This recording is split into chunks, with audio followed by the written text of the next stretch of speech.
Stridor de la línea Motu Origins. Se trata de un caballo de guerra, robótico basada en el juguete clásico de Mattel lanzado originalmente en 1984.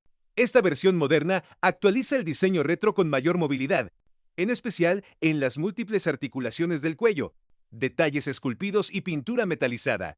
Cuenta con 19 puntos de movimiento, mejorando el modelo estático de los años 80.